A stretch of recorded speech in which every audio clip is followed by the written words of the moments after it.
So here I am again, having to change my high pressure fuel pump regulators because I'm too cheap to change this whole thing. These things aren't as expensive as I've seen them on as previously. These used to cost like $200 and something. You know, some crazy vendors sell them for almost, you know, more than that. I haven't changed these in probably 5 years because all I've been doing is changing this. But maybe that's wearing it out because there's a little plunger inside that comes up and down, and maybe if the plunger can't reach up enough, these have to be overworked. So I'm not sure if that's the case. So, but I'm just changing these, and I'm not changing the whole device, because usually when I have a problem, it's an electrical problem, as far as I understand. I don't know if there's any drawback to just changing that, but there must be a drawback because I have to change them just about every I don't know, like almost every 6 months there's one of them that goes out. So that might be an indicator that the best way to deal with these, the most sustainable way is to change the whole thing. But even if I change the whole thing in the times when I used to change the whole high pressure fuel pump, I still had that, they still blew just about, I don't know, maybe almost every 2 years, something like that. You know, I don't know if everybody else is having that problem where these blow all the time. But out of those few times that they did go, it was the regulator electronic portion that really was the problem, as far as I understand. I don't really understand if it's the mechanical portion. Anyhow, but if you want to be cheap, do it this way. It's not really going to work out cheap because it's going to keep replacing these. You know, like I said, I don't know if that makes a difference. This thing here, this cost me about maybe about almost $40, and I ordered 2 of them. So I just got 2 at the same time because I didn't want to. I was too lazy to diagnose which one it is. So I'm just going to change the both of them at the same time. So if you see my previous video, one of these blew out the fuse inside the fuse box over there and caused the airflow sensor to not read, some evap solenoid back there to stop reading, all kind of stuff. So that's what I'm trying to do right now. So I'm gonna use my channel lock because I can't do it while I'm having the phone in my hand.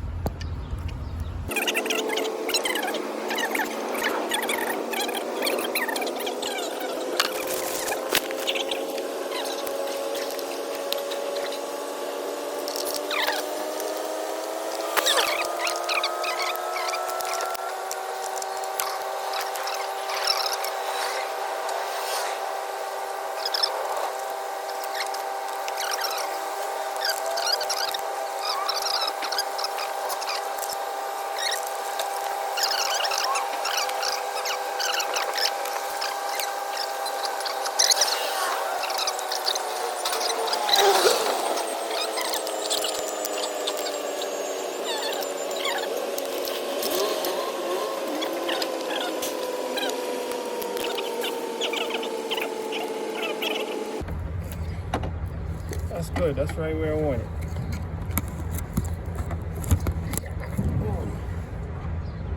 Alright, so that's how I do it. I'm going to do the same thing on the other side. Hopefully it works.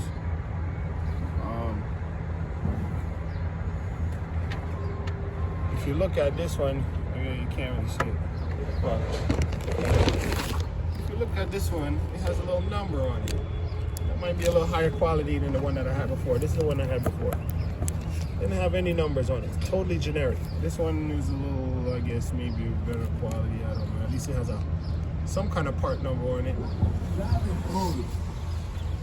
Anyhow, I'm gonna do the other one. My oil is leaking from the seals of my oil cooler, so I'm losing a lot of oil. I'm waiting for my oil cooler gaskets to come back. O-rings, I should say. And to do that, you got to take out this whole air box here. I would take this bracket out just to make yourself more comfortable. Take this off. Take the radiator fan off. Take the belt off, of course.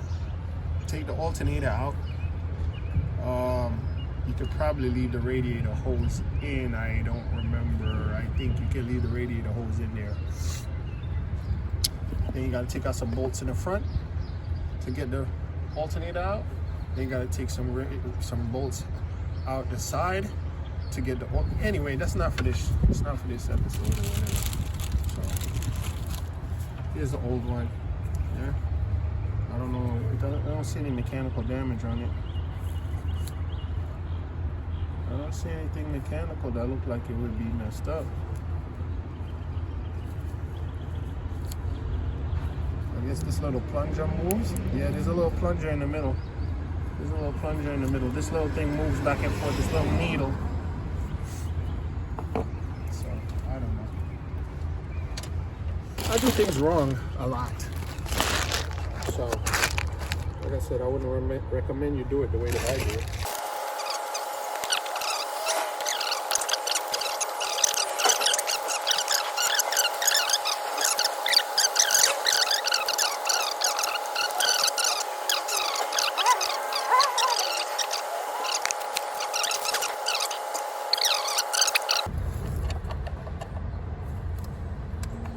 Okay. All right. I don't know what socket size that would be, or what open air wrench size that would be. That's probably like a 22 or something like that. 21, 22. Codes found. 2 codes. Read codes. Stored codes. Audi, Volkswagen. 2294, fuel pressure regulator 2 control circuit. DTC definition not found. Please refer to vehicle service P1298B. I don't know.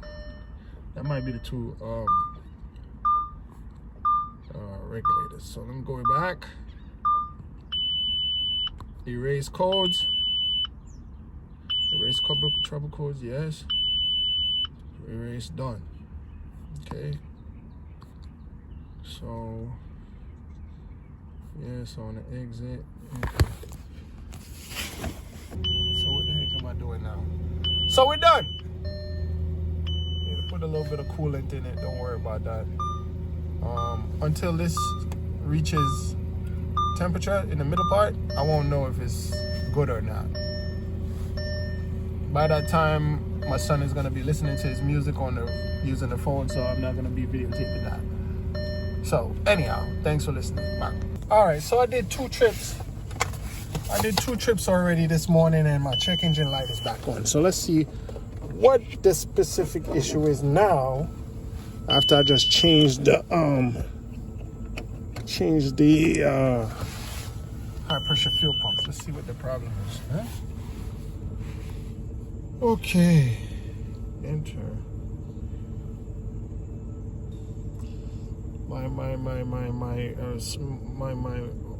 What? Still got 2 codes. But the car was driving fine. But let's see here. What codes we have? Stored codes. 0087. Fuel rail system pressure too low. Fuel rail pressure regulator 2 performance. So 2293. So this is a different problem now. Fuel rail system too low. Okay, and 2293. So seems like I got a different problem now. Fuel pressure regulator performance. Okay, the performance is an issue, and the pressure's too low. So that means maybe I didn't tighten the thing too tight, and there's some gas leaking out. Okay, so I'm looking at them, and I don't see any gas, and I don't smell any gas. Yeah, that's all damn good. That's all damn good too.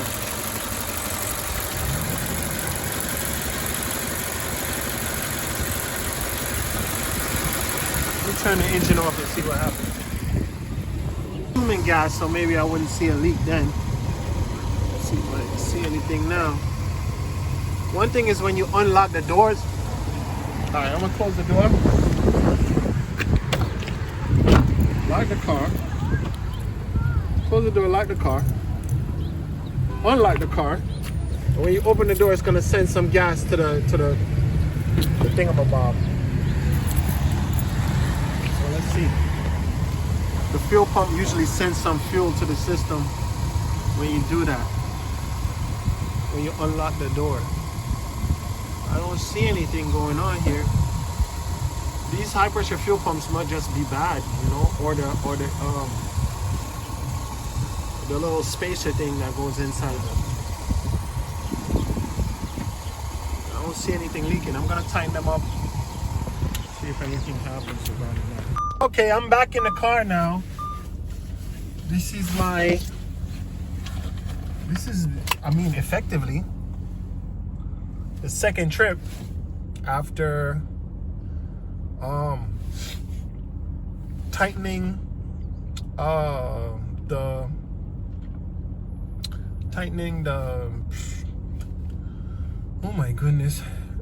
the union on the high pressure pump regulator. This is my second trip. I still have a little smell of gas, but I don't know if that's residue from this morning. Hopefully it will dissipate. Let me crack the windows. So last time the check engine light came on after 2 trips. So this is the second trip, so we'll really see what's going on here. And I have to drive fast because I have to be somewhere. So I've made about 4 trips now, and the light hasn't come back on. So that shows you that you gotta kind of make you gotta tighten the nut. You gotta tighten the nut, else it's gonna give you fuel rail pressure low. And this whole time I thought it was some other issue, but anyhow, yeah, you gotta do that. Gotta tighten up the nut.